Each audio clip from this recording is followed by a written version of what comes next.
calling about. Some have said it's about the redcoats being shot down. Others have said it's about, well, other innocent suggestions. The most common suggestion is actually a lot saltier than that. Blood red roses were what sailors often caught when they're in port, other than the opening tide. You know, it's, Yeah. you know, you're in medicine. You know this stuff. The stuff that ointment won't heal. Okay, we're at blood red. Oh, we're delighted. We're delighted. On our last trip to Lympstone, we docked at Lympstone, and we had a stowaway, funnily enough. And it wasn't until we were back out to sea that he came up on deck, and by then he was a member of the crew. Looks a bit familiar, but he's a lovely looking boy. Please welcome our cabin boy, Bob! Bob. Well, Bob. Is of a pretty fair maid, as you will understand. She had a mind for roving unto a foreign land. Attired in sailor's clothing, she boldly did appear, and engaged with the captain to serve him for a year.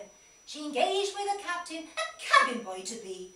The wind being in their favour, they soon set out to sea. The captain's lady being on board, she did it much enjoy. So glad the captain had engaged such a handsome cabin boy.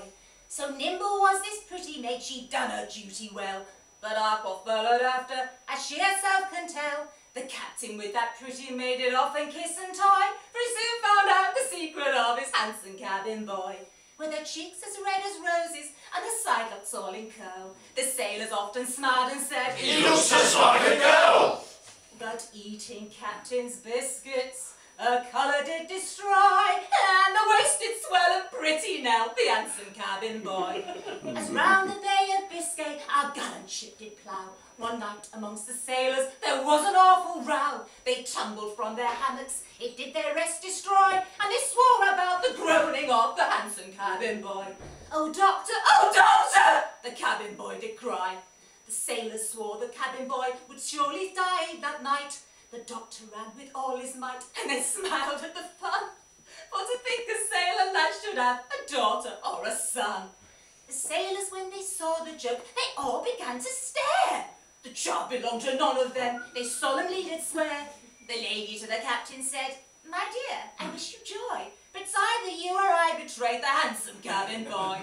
So they all took up a bumper and drank success to trade. And likewise to the cabin boy, though neither man nor maid.